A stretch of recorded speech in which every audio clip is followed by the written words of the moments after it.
अस्सलाम वालेकुम, मैं हूं शाहजेब खानज़ादा। हफ्ते और फिर इतवार के दिन तक 20 घंटों से ज़्यादा जारी रहने वाले तवील और मुश्किल मुज़ाकरात के बाद भी अमेरिका और ईरान के दरमियान कोई मुआहदा तय नहीं पा सका। हफ्ते को पाकिस्तान में अमेरिका और ईरान के दरमियान अहम मुज़ाकरात होने थे और इसीलिए जुमे के दिन दुनिया भर की स्टॉक मार्केट्स ऊपर और तेल और गैस की कीमतें नीचे जाकर बंद हुई, क्योंकि दुनिया को ये उम्मीद थी कि पाकिस्तान की कोशिशों से कायम या आर्जी जंगबंदी एक मुस्तकिल जंगबंदी की शक्ल इख्तियार कर सकती है, जिसके नतीजे में मार्केट्स संभल जाएंगी। मगर ट्रंप इंतजामिया ने ऐलान कर दिया कि मुस्तकिल जंगबंदी का कोई मुआहदा नहीं हुआ और फिर सदर ट्रंप ने ऐलान कर दिया कि वो ईरान के गिर्द नेवल ब्लॉकेड लगा रहे हैं, जिसके बाद मार्केट्स में फिर से हलचल मच गई और आज दुनिया की स्टॉक मार्केट्स नीचे और तेल और गैस की कीमतें ऊपर चली गई। ऐसे में अब भी पाकिस्तान की जानिब से किसी मुमकिन मुआहदे के लिए कोशिशें जारी हैं और खबरों के मुताबिक पाकिस्तान, तुर्की और मिस्र इन दोनों ममालिक के दरमियान मामलात को हल कराने के लिए अपनी सिफारती कोशिशें जारी रखे हुए हैं और तमाम फरीक़ैन का मानना है कि अमेरिका और ईरान के दरमियान मुआहदा अब भी मुमकिन है। इस सारी सूरत हाल में अमेरिकी सदर ट्रंप की नई धमकी के बाद तकरीबन 3 घंटे पहले पाकिस्तानी वक्त के मुताबिक आज शाम 7 बजे के बाद अमरीकी अफवाज ने स्ट्रेट ऑफ हुर्मुज़ पर नेवल ब्लॉकेड लगा दिया है।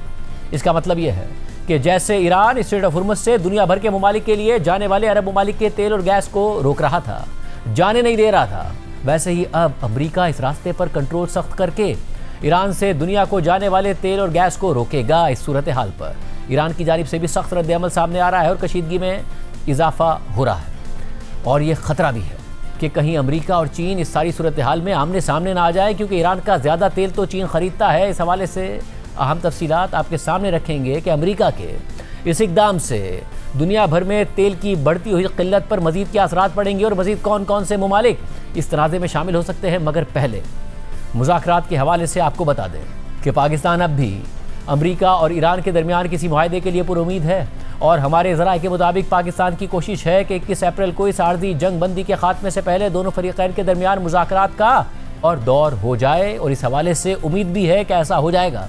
जबकि अमरीकी न्यूज़ वेबसाइट एक्सियोस ने मुज़ाकरात के हवाले से लिखा है कि एक इलाकाई सोर्स और एक अमरीकी ओहदेदार के मुताबिक पाकिस्तान, मिस्र और तुर्की के सालिस आने वाले दिनों में अमरीका और ईरान के साथ मुज़ाकरात जारी रखेंगे ताकि बाकी इख्तिलाफ़ात को कम किया जा सके और जंग ख़त्म करने के लिए मुआहदा किया जा सके। और आम बात यह है कि तमाम फरीक अब भी समझते हैं कि एक मुआहदा मुमकिन है और सालिसों को उम्मीद है कि इख्तिलाफ़ात कम करके 21 अप्रैल को आर्जी जंगबंदी ख़त्म होने से पहले मुज़ाकरात का एक और दौर हो सकता है। जबकि ज़राए के मुताबिक सदर ट्रंप इस बात पर भी गौर कर रहे हैं कि अगर अमेरिका के नेवल ब्लॉकेट से भी ईरान अपना रवैया नहीं बदलता तो ईरान पर दोबारा हमले शुरू कर दिए जाएं और इन नए हमलों के मुमकिन अहदाफ में वो इंफ्रास्ट्रक्चर भी शामिल हो सकता है जिस पर ट्रंप ने जंगबंदी से पहले हमलों की धमकी दी थी, यानी पावर प्लांट्स पर हमले।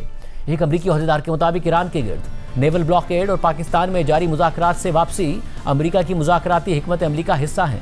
अमरीकी ओहदेदार का मजीद कहना है कि सदर ट्रंप चाहते हैं कि ईरान स्ट्रेट ऑफ हुर्मुज़ को मुज़ाकरात में प्रेशर टूल के तौर पर इस्तेमाल ना कर सके।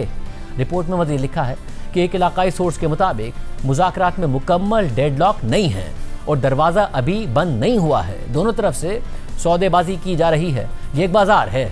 एक अमरीकी एहलकार ने भी इससे इत्तफाक किया और कहा कि अगर ईरान ज़्यादा लचक दिखाएगा और ये तस्लीम कर लेगा कि इस्लामाबाद प्रपोजल ही बेहतरीन है तो मुआहदा हो सकता है। और मुज़ाकरात में शामिल पाकिस्तान में ईरान के सफ़ीर रज़ा अमीरी मुक़द्दम का कहना है कि इस्लामाबाद में होने वाली बातचीत नाकाम नहीं हुई है, बल्कि उसने एक सिफारती अमल की बुनियाद रख दी है और अगर एतमाद मजबूत हो जाए तो हम तमाम फरीक़ैन के मफादात के लिए एक पायदार फ्रेमवर्क बना सकते हैं। अहम बात यह है कि ईरान के वज़ीर ख़ारजा अब्बास अराग़ची ने दावा किया है कि फरीक़ैन मुआहदे के इंतहाई करीब पहुँच गए थे और एक MOU पर दस्तखत होने वाले थे, लेकिन अमरीका ने अचानक अपनी शराइत बदल दी। ताहम एक्सियोस के मुताबिक अमरीकी हुक्काम और इलाकाई ज़राए ने इस दावे की तस्दीक नहीं की, लेकिन ये ज़रूर कहा कि पेशरफ्त हुई है। इस सारी सूरत हाल में ज़राए के मुताबिक इतवार को तुर्की और मिस्र के वज़राए ख़ारजा ने पाकिस्तान में अपने हम मनसब इसहाक डार के साथ रब्ता किया। इसके बाद दोनों ने सदर ट्रंप के खुसूसी नुमाइंदे स्टीव विटकॉफ और ईरान के वज़ीर ख़ारजा अब्बास अराग़ची से भी बात की। ऐसे में इस्लामाबाद मुज़ाकरात के इख्तिताम पर अगरचे सूरत हाल कुछ मायूस कुन रही, लेकिन अमरीकी नायब सदर JD वेंस ने मुज़ाकरात का दरवाज़ा खुला रखा और उम्मीद जाहिर की कि ईरान दोबारा मुज़ाकरात की मेज़ पर वापस आएगा। और एक अमरीकी एहलकार के मुताबिक JD वेंस को उम्मीद है कि आने वाले दिनों में ईरानी हुक्काम उनकी पेशकश पर गौर करेंगे और ये समझेंगे कि मुआहदा दोनों फरीक़ैन के मफाद में है। इस सारी सूरत हाल में आज इसराइली वज़ीर आज़म नेतन्याहू ने अपनी काबीना से बात करते हुए कहा है कि इस्लामाबाद में मुज़ाकरात से वापसी के बाद अमरीकी सदर जेडी वेंस ने अपने तैयारे से उन्हें फ़ोन करके मुज़ाकरात की तफसीलात से आगाह किया। नेतन्याहू ने कहा कि अमरीका ने मुज़ाकरात उस वक्त ख़त्म किए कि जब ये नतीजा निकला कि ईरान ने जंगबंदी की खिलाफवर्जी की है और स्ट्रेट ऑफ हुर्मुज़ को दोबारा नहीं खोला है। नेतन्याहू के मुताबिक जेडी वेंस ने उन्हें बताया कि असल रुकावट यह है कि ईरान से तमाम अफजूदा यूरेनियम को निकाला जाए और ईरान के पास आने वाले सालों में ही नहीं बल्कि मुमकिन है कि दहाइयों तक अफजूदगी की इजाज़त ना हो। अहम बात यह है कि अमरीका नेतन्याहू को हर पेशरफ से मुसलसल आगाह कर रहा है, मगर नेतन्याहू की हरदर्मी और जंगी जुनून ही है जिसकी वजह से जंगबंदी में मुसलसल रुकावटें सामने आ रही हैं। और इसकी एक मिसाल जंगबंदी के बावजूद लबनान में इसराइल के वहशियाना हमले हैं। हता के नेतन्याहू कल खुद जनूबी लबनान में इसराइली फौजियों के साथ मौजूद थे। लबनान में इसराइली हमलों की तफसीलात प्रोग्राम में आगे चलकर आपके सामने रखेंगे, मगर नाजरीन पहले आपके सामने अमरीकी सदर ट्रंप की ईरान के नेवल ब्लॉकेड की तफसीलात रखते हैं। क्योंकि नाजरीन, एक तरफ अमरीका और ईरान के दरमियान मुज़ाकरात के जरिए एक डील होने और मुस्तकिल अमन का रास्ता निकलने की उम्मीद अब भी मौजूद है, तो दूसरी तरफ सदर ट्रंप के ऐलानात और इक़दामात की वजह से यह रास्ता दोबारा जंग की तरफ जाने का खदशा भी मौजूद है और इस जंग में चीन और पाकिस्तान के शामिल होने का खतरा भी मौजूद है। आपके सामने सारे हकाइक रखते हैं कि कैसे ये सूरत हाल मजीद तबाही की तरफ जा सकती है। यानी चीन जो इस वक्त तक बयानात तक महदूद है वो एक्शन लेने पर मजबूर हो सकता है और पाकिस्तान जो अब तक न्यूट्रल होकर और पूरी मेहनत करके अमन कायम करने के लिए डिप्लोमेसी कर रहा है वो जंग में शामिल होने पर मजबूर हो सकता है। क्योंकि कल स्ट्रेट ऑफ हुर्मुज़ ना खुलने की सूरत में सदर ट्रंप ने ईरान को नेवल ब्लॉकेड की धमकी दी और फिर अमरीकी सेंटकॉम का बयान सामने आया कि सिर्फ ईरान से आने वाले बहरी जहाज़ों का ब्लॉकेड किया जाएगा और बाकियों को नहीं रोका जाएगा। और आज शाम 7 बजे से ये ब्लॉकेड भी शुरू कर दिया गया है, मगर ये ब्लॉकेड सिर्फ ईरान के खिलाफ नहीं बल्कि चीन के खिलाफ भी समझा जा रहा है, ताकि चीन ईरान पर दबाव डाले कि वो अमेरिका की बात मान ले। क्योंकि ईरान जो तकरीबन 2 मिलियन बैरल्स तेल एक्सपोर्ट करता है वो ज़्यादातर चीन ही को करता है और वैसे भी स्ट्रेट ऑफ हुर्मुज़ से चीन के लिए 40% तेल और गैस गुजरता है जो वो कतर, सऊदी अरब, ओमान, इराक, कुवैत और मुत्तहदा अरब अमारात से ख़रीदता है। और अब ईरान के स्ट्रेट ऑफ हुर्मुज़ बंद करने और फिर अमेरिका की तरफ से ईरान का नेवल ब्लॉकेड होने की वजह से चीन की तो पूरी सप्लाई बंद हो जाएगी। मगर सवाल यह है कि क्या चीन ऐसा होने देगा? क्योंकि फ़िलहाल तो चीन ने यह बयान दिया है कि स्ट्रेट ऑफ हुर्मुज़ का ब्लॉकेड इंटरनेशनल कम्युनिटी के मफादात के खिलाफ है और सबको इस वक्त रिस्ट्रेंट का मुजाहरा करना चाहिए। मगर अगर अमरीकी नेवी ने ईरान से आने वाला चीनी जहाज़ रोका तो फिर क्या होगा? क्या चीन खामोश रहेगा या एक्शन लेगा? और अगर एक्शन लेगा तो अमेरिका, इसराइल और ईरान की इस जंग का दायरा मजीद फैलने का खतरा होगा। एक सवाल यह भी है कि अगर अमरीकी नेवी के जहाज़ स्ट्रेट ऑफ हुर्मुज़ के करीब आए और ईरानी नेवी ने अपनी धमकी पर अमल करते हुए उन पर हमला कर दिया तो फिर क्या होगा? क्योंकि ईरान के पासदारान इनकलाब ने ट्रंप को जवाबन धमकी में कहा है कि अगर अमरीकी नेवी का कोई भी जहाज़ स्ट्रेट ऑफ हुर्मुज़ के करीब भी आया तो यह सीज़ फायर की खिलाफ वर्जी होगी और इससे मजबूती से निपटा जाएगा। यानी सीज़ फायर ख़त्म होने और अमरीकी नेवी के जहाज़ पर ईरानी हमले का खतरा मौजूद है। और जाहिर है कि इस हमले के बाद अमेरिका खामोश तो नहीं बैठेगा, क्योंकि सदर ट्रंप ने अब से कुछ देर पहले अपनी सोशल मीडिया पोस्ट में कहा है कि ईरानी नेवी को मुकम्मल तौर पर तबाह कर दिया गया है और उसके 158 जहाज़ समंदर की तह में पहुंचा दिए गए हैं। मगर अभी तक हमने ईरान की उन छोटी कश्तियों को निशाना नहीं बनाया जिन्हें फास्ट अटैक बोट्स कहते हैं, क्योंकि हमें नहीं लगा कि ये कश्तियाँ कोई बड़ा ख़तरा है। मगर मैं वार्निंग दे रहा हूँ कि अगर उनमें से कोई भी बोट अमरीकी नेवी के करीब भी आएगी तो उसे तबाह कर दिया जाएगा। यानी जंग दोबारा और ज़्यादा शिद्दत से शुरू होने का ख़तरा मौजूद है। ट्रंप के मुताबिक अगर स्ट्रेट ऑफ हुर्मुज़ से अरब ममालिक का तेल और गैस नहीं गुजरेगा तो ईरान का तेल भी नहीं गुजरेगा। यानी इससे ईरान का रोज़ाना तकरीबन 2 मिलियन बैरल तेल जो मौजूदा कीमतों पर तकरीबन रोज़ाना का $200 मिलियन बनता है नहीं गुजरेगा और ये तेल चीन खरीदता था। यानी ईरानी मईशत जो पहले ही दबाव का शिकार थी मज़ीद दबाव में आ जाएगी।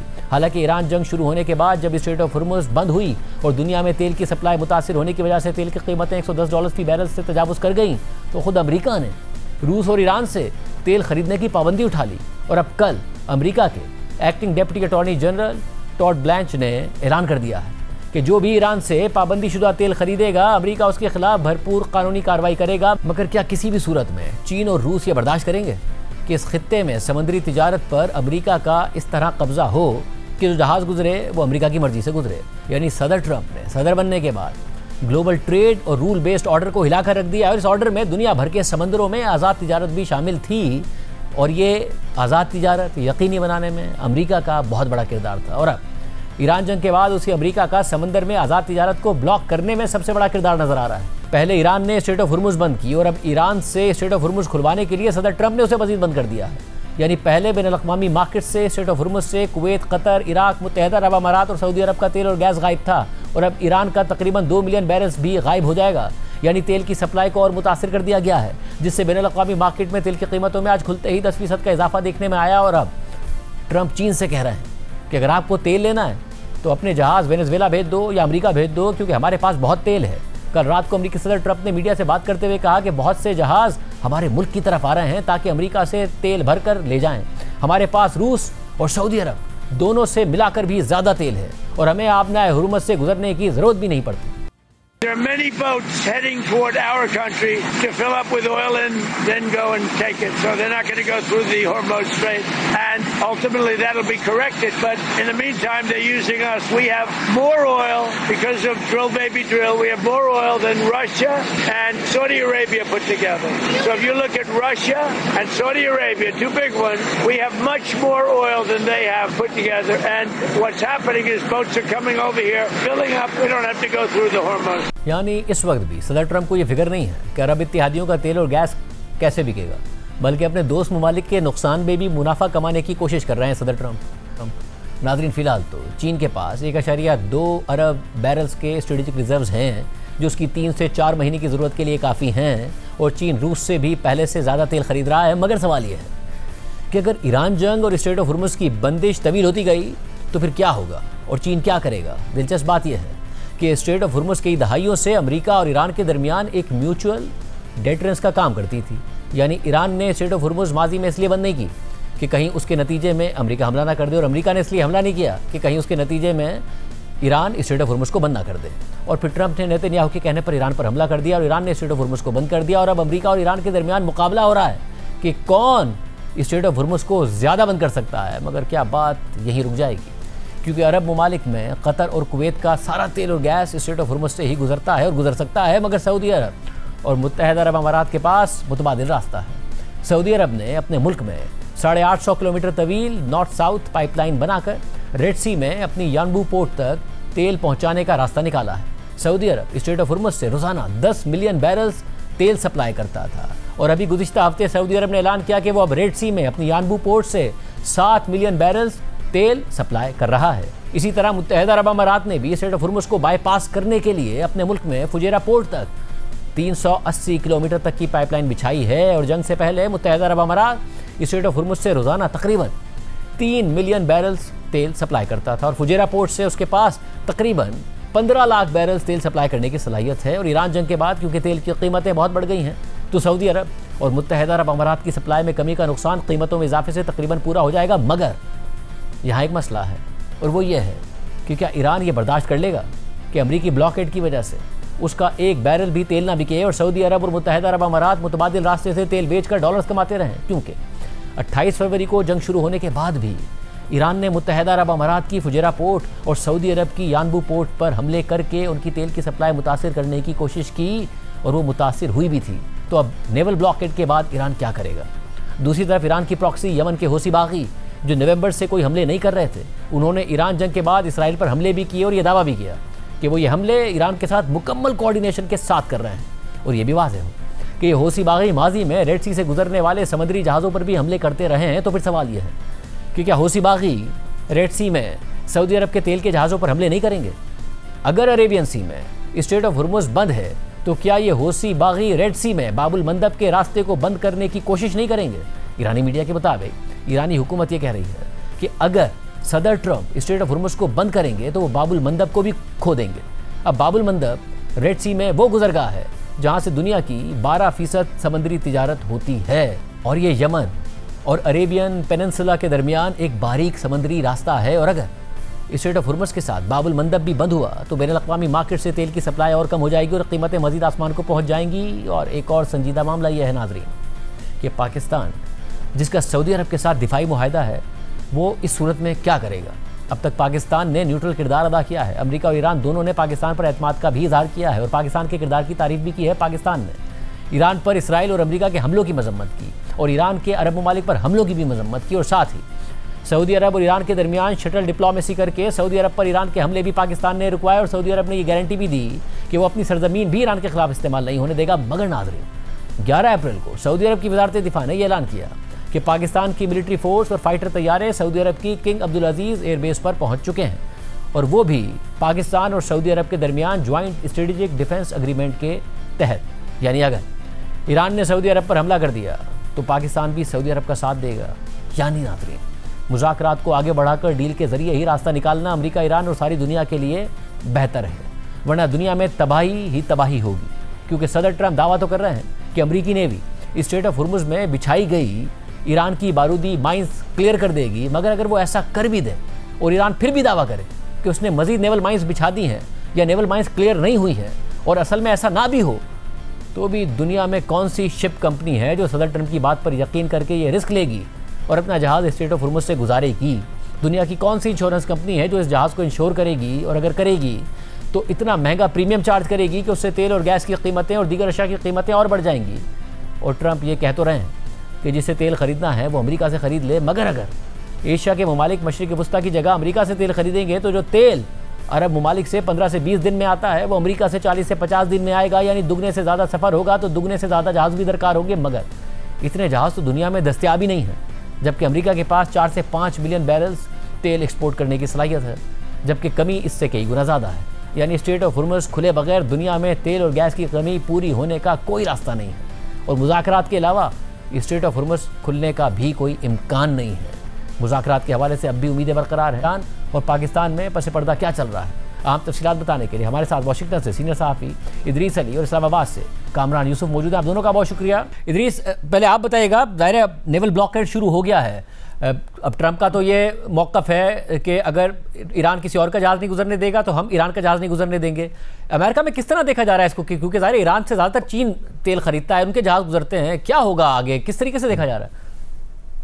देखिए, जो आपने नाकाबंदी की बात की है जो यूएस ने कल अनाउंस किया है, ये एक अभी के लिए तो थियोरेटिकल एक्सरसाइज है, क्योंकि जो वेसल हैं, जो जहाज़ हैं ऑयल के, जो ईरान के पोर्ट से जा रहे हैं, आई थिंक वो काफ़ी हद तक डिटर हो चुके हैं। तो उनको पता है कि अगर कोशिश करेंगे तो शायद इंटरडिक्ट हो, शायद उनको मिसल लग जाए। तो अभी तक जो हमने देखा है कोई ट्राई नहीं कर रहा। तो आई थिंक ये एक सिचुएशन में आ गए हैं कि देखा जाएगा कि कोई चाइनीज़ वेसल अगर जो उनको जाने देगी या नहीं, क्योंकि ईरान खुद अपना शायद ऑयल ना भेजे, मगर उनको लगे कि चाइना के थ्रू या रशियन कोई टैंकर हो उसके थ्रू जाने पड़े, और फिर जो बॉल है वो ट्रंप और यूएस के कोर्ट में आ जाएगी।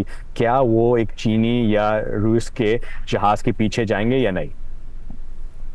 और कामरान, आप किस तरह देख रहे हैं कि 21 अप्रैल तक ये उम्मीद है अभी भी इस्लामाबाद में पाई जाती है कि एक और मुज़ाकरात का दौर हो जाए, बात यहाँ तक ना चली जाए कि चीन भी इस जंग में इन्वॉल्व हो जाए? बिल्कुल, I think more than a hope, और बिल्कुल रिन्यूड एफर्ट्स हो रही हैं इस वक्त मल्टीपल फ्रंट्स के ऊपर, क्योंकि बड़ी खबर तो जैसे यही नेवल ब्लॉकेड की आ रही है और ईरान की तरफ से रिटेलिएशन की धमकी है, मेरे ख्याल में जो उससे बड़ी स्टोरी है समवेयर एल्स डेवलप हो रही है। और इस वक्त पाकिस्तान समेत जो रीजन के बाकी ममालिक हैं सर तोड़ कोशिश कर रहे हैं कि जो इस्लामाबाद में मुज़ाकरात हुए थे, ऑलमोस्ट एक फ्रेमवर्क के ऊपर एग्रीमेंट होते होते रह गया था और उसको रिवाइव किया जाए। आज प्राइम मिनिस्टर ने भी इसी तरह का स्टेटमेंट दिया कि कुछ रुकावटें हैं उनको दूर करने की कोशिश की जा रही है। और मेरी तो इतला है कि जिस तरह पाकिस्तान के वज़ीर ख़ारजा ने पिछले 24 घंटों के दौरान सऊदी अरब, इजिप्ट, तुर्की के वज़ीर ख़ारजा से बात की है, और जो मुझे ज़राए ने बताया है कि इसी हफ्ते इन तीनों ममालिक का जो सीनियर डेलीगेशन है वो पाकिस्तान आ रहे हैं, और इसी हवाले से आ रहे हैं कि जो इस वक्त डिप्लोमेटिक एफर्ट्स हो रही हैं, क्योंकि लॉट इज एट स्टेक। सो जो की वर्ड है यहाँ पर इस्लामाबाद में जो लोग रेलेवेंट हैं कि डिप्लोमेसी जो है अभी भी कायम है, स्टेलमेट जरूर है, लेकिन diplomacy is not dead yet. और इस क्या अमेरिका में भी इस उम्मीद का इजहार किया जा रहा है सहाफ़ती हलकों में, मीडिया में, या फिर आपके ज़राए बता रहे हो कि अभी भी डिप्लोमेसी आगे बढ़ेगी और कोई मुलाकात हो सकती है, बात आगे बढ़ सकती है? एक तो ये है कि ऑप्टिमिज्म डीसी में, वाशिंगटन में, पेंटागन में, स्टेट डिपार्टमेंट और व्हाइट हाउस में काफ़ी कम हो चुकी है, क्योंकि उनको लग रहा था कि जब ये इस्लामाबाद अभी चंद दिनों पहले जो गए थे कि उसमें कोई मेमोरेंडम ऑफ अंडरस्टैंडिंग, कोई बेसिक डॉक्यूमेंट एग्री हो जाए, और जब वो नहीं हुआ तो I think vice president JD Vance की जो बातों से लग रहा था कि वो काफ़ी डिफ्लेट हुए थे। तो मेरे ख्याल से यही सेंटिमेंट एक वाशिंगटन में आजकल तो चल रहा है, सहाफ़ी सर्कल में भी, पेंटागन में भी, और सारे जो इनके एजेंसीज है। मगर देखें, एक बंदे पे ये डिपेंड करता है, चाहे कोई और कंट्री अग्री कर ले नहीं कर ले, और वो प्रेसिडेंट ट्रंप है। और हमने जो देखा है कि कभी कभार लगता है कि वो जंग के मूड में होते हैं, कभी कभार बातचीत के मूड में होता है। तो मेरे ख्याल से यही होगा कि जिस दिन या जिस टाइम पे उनका मूड डिपेंड हो, उसी पे देखा जाएगा कि ये मुज़ाकरात ख़त्म हो सकते हैं या जारी रहेंगे। और कामरान ये बताइएगा कि ज़रा अब्बास अराग़ची ने तो कहा कि MOU तक बात पहुंच गई थी। ये तो यानी कि इतनी बड़ी डेवलपमेंट होती कि दो ममालिक कोई 4 दहाइयों बाद एक दूसरे के सामने बैठे और एक मीटिंग में इस्लामाबाद में इतनी बड़ी डेवलपमेंट हो जाती, मगर वो ज़ाहिर अमेरिका पर रिस्पॉन्सिबिलिटी डाल रहे हैं, अमेरिका ईरान पर रिस्पॉन्सिबिलिटी डाल रहा है। क्या बताते हैं ज़रा, क्या मामला हुआ? देखिए, जाहिर है दोनों तरफ का एक क्लेम और काउंटर क्लेम है। जो मेरे पास मालूमात है, जाहिर है कि बहुत मुश्किल से ये मालूमात इकट्ठा करना, 2 दिन मैं इस पे काम करता रहा।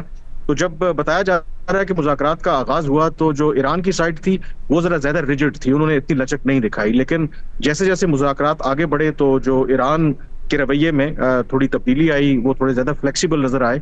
और इनिशियली जो बताया जा रहा है कि अमेरिका की तरफ से फ्लेक्सिबिलिटी शो की गई, लेकिन जैसे ही मामलात जो हैं, जैसे ईरान के वज़ीर ख़ारजा ने भी कहा कि MOU की तरफ जा रही थी, तो वहां पर जो ज़राए ने बताया कि अमेरिका ने अपना जो स्टांस है वो हार्डन कर लिया। और JD वैंस ने जो जिक्र किया न्यूक्लियर प्रोग्राम से मुतालिक, वो फर्म गारंटीज देने के लिए जो ईरानी हुकाम थे वो तैयार नहीं थे।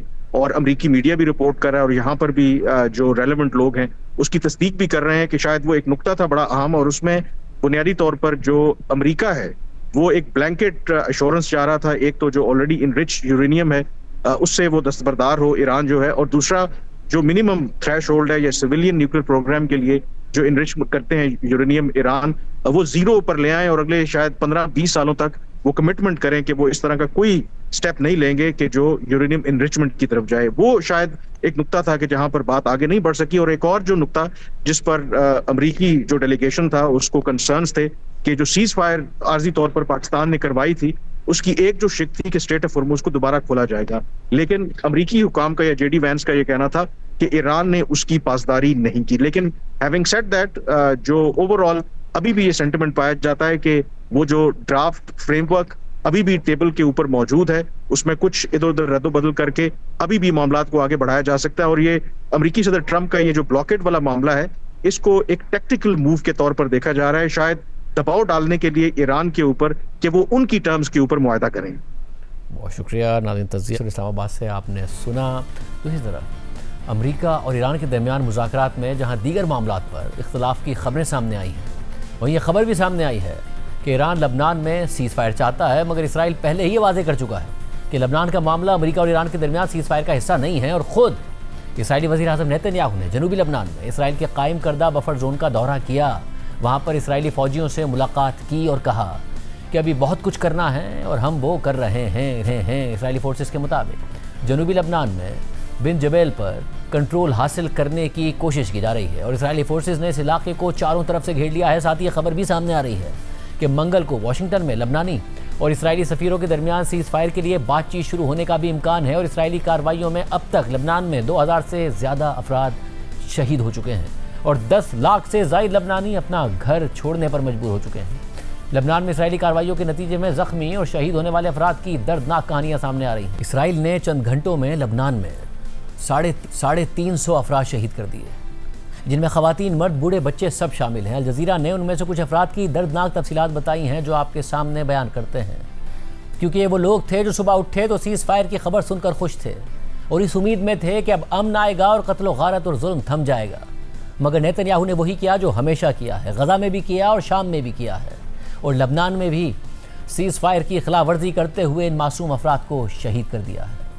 ये हसन अली रिज़्क है और ये बच्चा अभी सिर्फ चलना ही सीखा था और सिर्फ 6 दिन पहले इसने अपनी पहली सालगिरह मनाई थी।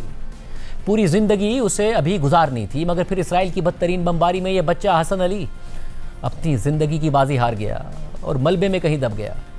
हसन अली के वालिदैन को उसकी लाश अस्पताल जाकर मिली।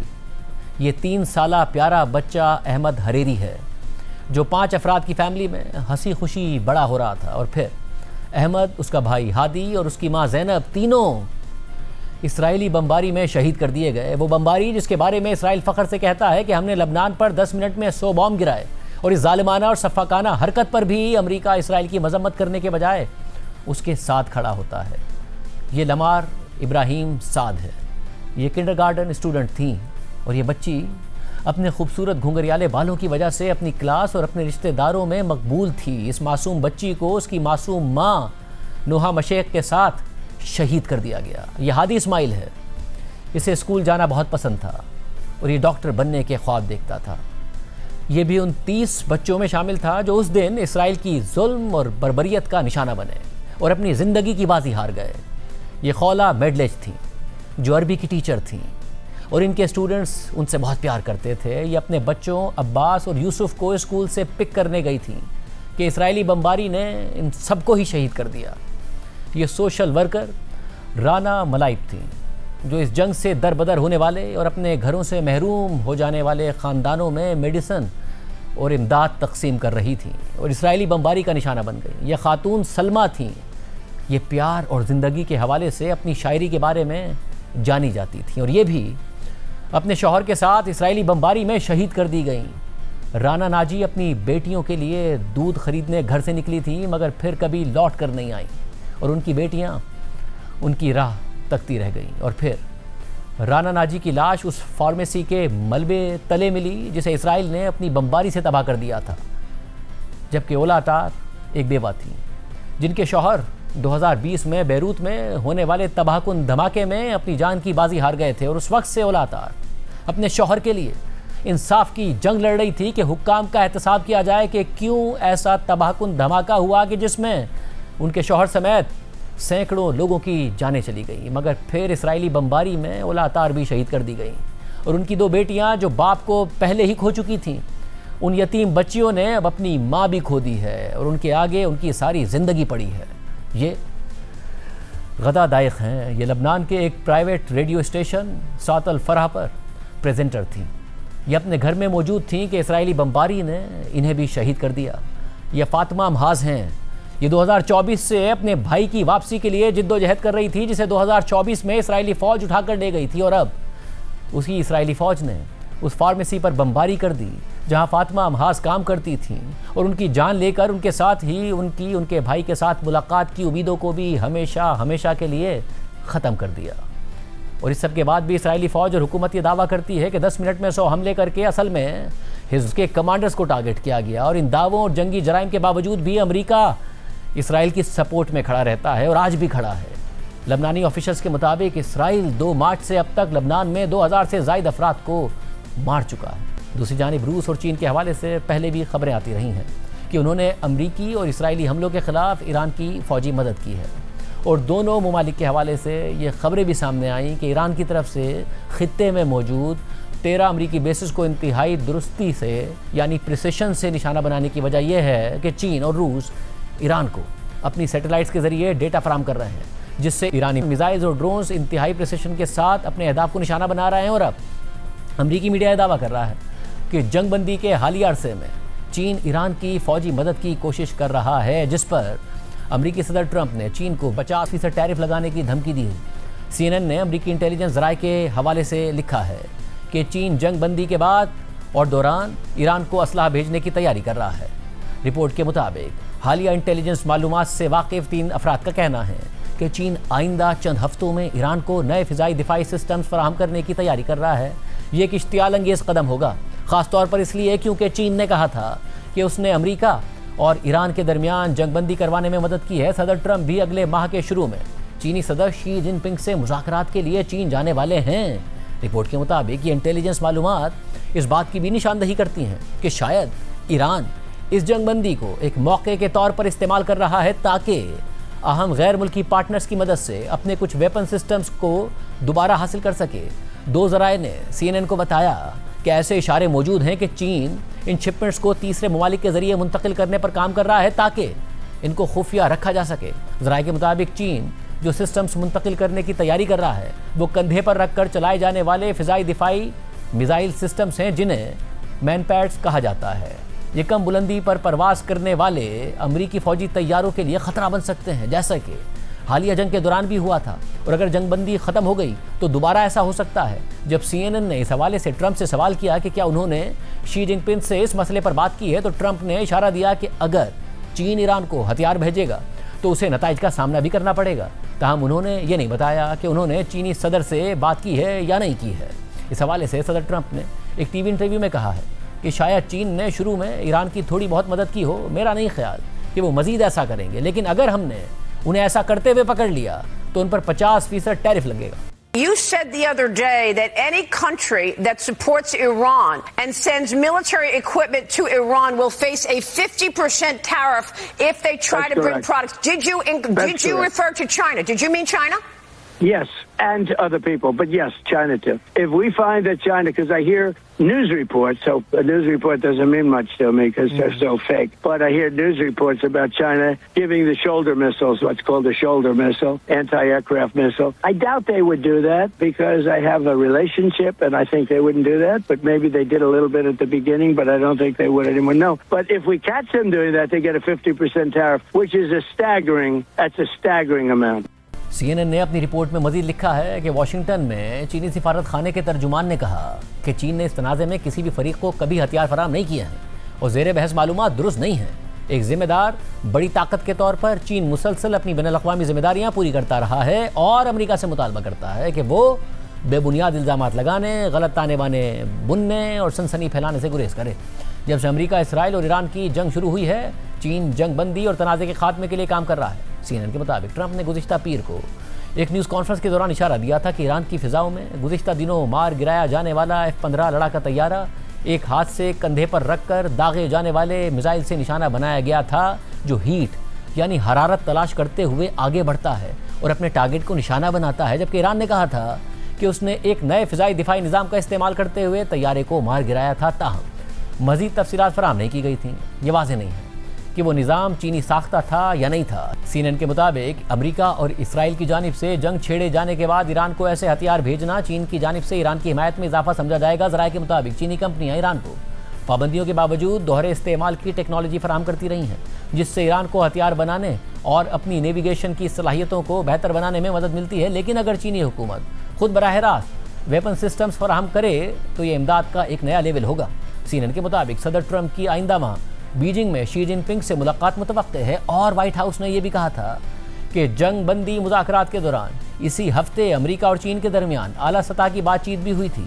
इंटेलिजेंस से वाकिफ एक सोर्स के मुताबिक चीन इस तनाज़े में खुलकर शामिल होकर ईरान को अमेरिका और इसराइल से बचाने में कोई ख़ास स्ट्रेटेजिक फ़ायदा नहीं देखता, क्योंकि वो जानता है कि अमेरिका ये जंग नहीं जीत सकता। इसके बजाय चीन खुद को ईरान का एक मुस्तकिल दोस्त जाहिर करने की कोशिश कर रहा है, जिसके तेल पर वो बहुत ज़्यादा इन्हिसार करता है, जबकि बज़ाहिर गैर जानिबदार रहकर वो जंग के बाद अपनी पोजीशन महफूज रखना चाहता है। CNN ने रिपोर्ट किया है कि रूस इस जंग के दौरान ईरानी हुकूमत को इंटेलिजेंस मालूमात फराहम करता रहा है, जिससे ईरान को मशरिक़ वस्ता में अमेरिकी फ़ौजियों और असासों को निशाना बनाने में मदद मिली है। जबकि दूसरी तरफ ईरान के खिलाफ जंग ने जहां अमेरिका के पुराने इत्तेहादियों को उससे दूर कर दिया है, वहीं खुद अमेरिका के अंदर भी सदर ट्रंप पर शदीद तनकीद हो रही है और सदर ट्रंप ना सिर्फ मुल्क के अंदर अपने मुखालफिन को अपने बयानात में निशाना बना रहे हैं, बल्कि नेटो जैसे मजबूत इत्तेहाद पर भी मुसलसल तनकीद कर रहे हैं।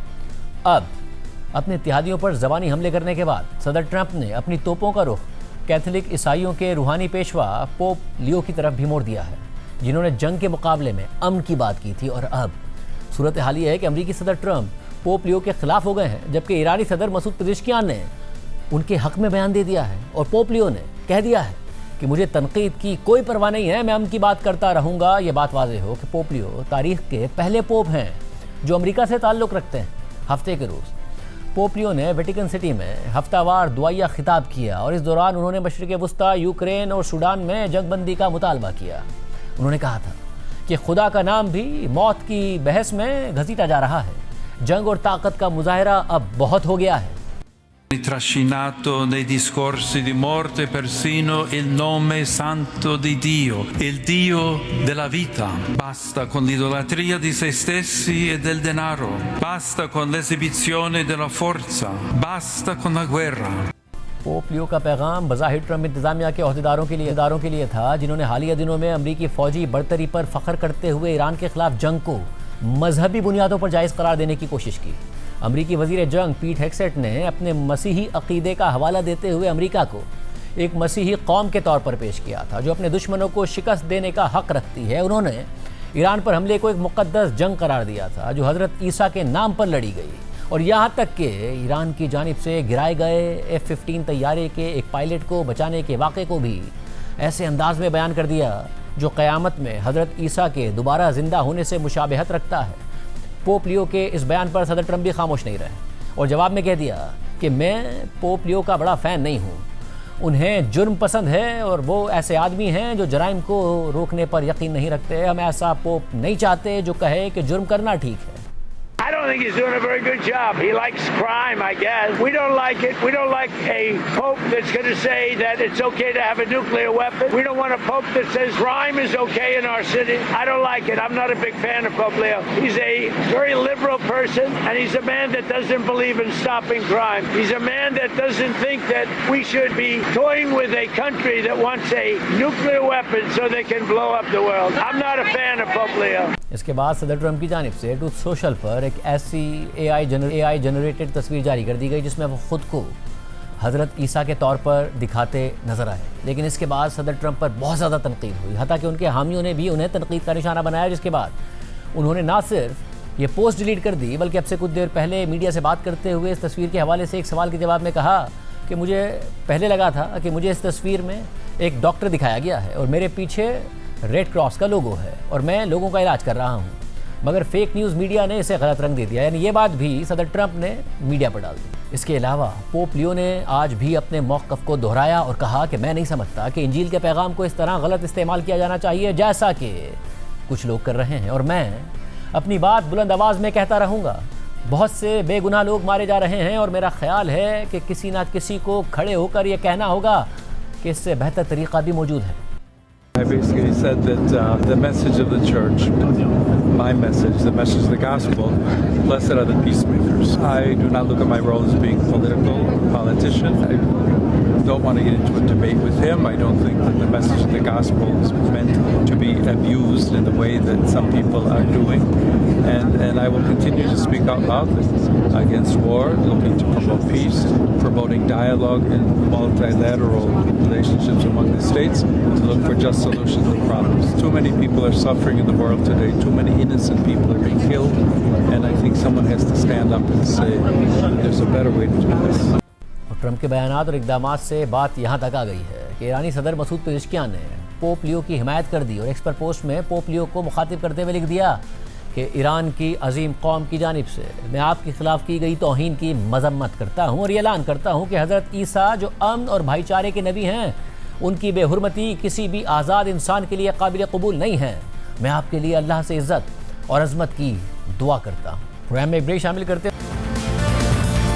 प्रोग्राम में दोबारा खुश आमदीद नाजरीन। बड़ी खबर सामने आ रही है। अमेरिकी नशरियाती इदारा CNN रिपोर्ट कर रहा है कि अमेरिका और ईरान के ऑफिशियल्स अभी भी दोनों आपस में इंगेज्ड हैं, यानी कि राब्ता दोनों के दरमियान मुनक़ता नहीं हुआ है। और ये बात CNN US ऑफिशियल्स को कोट करके कह रहा है कि इस वक्त भी अमेरिका और ईरान के ऑफिशियल्स के दरमियान आपस में राब्ता है और मुसलसल इंगेजमेंट जारी है, यानी कि मुज़ाकरात के ज़रिए हल निकालने की कोशिश की जा रही है। इस्लामाबाद में जो मुज़ाकरात हुए, जो डेवलपमेंट हुई, जो कि अब्बास इराक़ची के मुताबिक MOU के करीब पहुंच गई थी, मगर दूसरी तरफ से डिमांड्स बहुत ज़्यादा आ रही थी, वो अब मामला आगे बढ़ता नज़र आता है। यानी कि जो इस्लामाबाद में दोनों ममालिक की मुलाकात थी, उससे बात आगे बढ़ रही है। दोनों के दरमियान इंगेजमेंट ख़त्म नहीं हुई है। US ऑफिसर्स को कोट करते हुए खुद अमेरिकी नशरियाती इदारा CNN ये रिपोर्ट कर रहा है कि मुसलसल इंगेजमेंट अमेरिका और ईरान के दरमियान इस वक्त जारी है ताकि कोई अग्रीमेंट हो सके, कोई मुआहदा हो सके।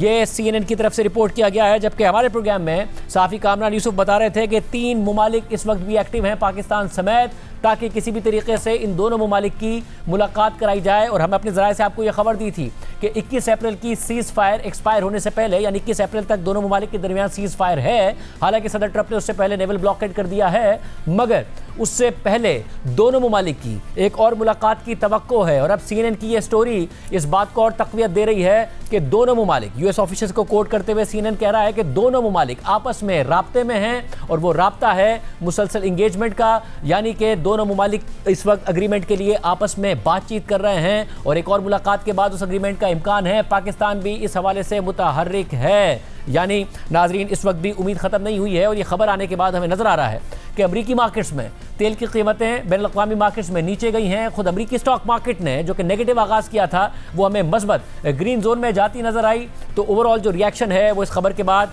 कि दोनों ममालिक आपस में इंगेज्ड हैं वो नज़र आ रहा है। सदर ट्रंप ने ब्लॉकेट कर दिया है, 7 बजे उसको इफेक्टिव कर दिया है, यानी अगर ईरान अब अरब ममालिक की तरफ से कोई तेल और गैस नहीं गुजरने देगा स्ट्रेट ऑफ हुर्मुज़ से, तो सदर ट्रंप के ऐलान के मुताबिक और जिसको सेंटकॉम ने कंफर्म किया और उसको इन्फोर्स भी कर दिया, अब किसी और मुल्क का जहाज ईरान से भी तेल या गैस लेकर नहीं जाएगा। जिसकी वजह से सवाल उठ रहा है कि क्या चीन का अगर जहाज जाता है, क्योंकि ईरान से ज़्यादातर चीन के जहाज जाते हैं, तो उसे अमेरिका की तरफ से रोका जाएगा, और अगर रोका गया तो फिर क्या होगा, चीन क्या करेगा? ये सारे सवालात अपनी जगह पर मौजूद हैं। और इस सब में ये खबर आना कि खुद अमेरिकन ऑफिशियल्स कंफर्म कर रहे हैं कि इस्लामाबाद के मुज़ाकरात के बाद अमेरिका और ईरान के दरमियान राब्ता मुनक़ता नहीं हुआ है, बल्कि बराह रास्त दोनों के दरमियान इस वक्त भी राब्ता है। दोनों एक दूसरे से बात कर रहे हैं ताकि अग्रीमेंट हो सके, ताकि एक अग्रीमेंट की तरफ बात आगे बढ़ सके। ये मस्बत डेवलपमेंट जो है वो सामने आ रही है। दूसरी तरफ ये खबरें सामने आ रही हैं कि पाकिस्तान भी इस हवाले से पूरी कोशिशें कर रहा है, और दोस्त ममालिक, वो 3 ममालिक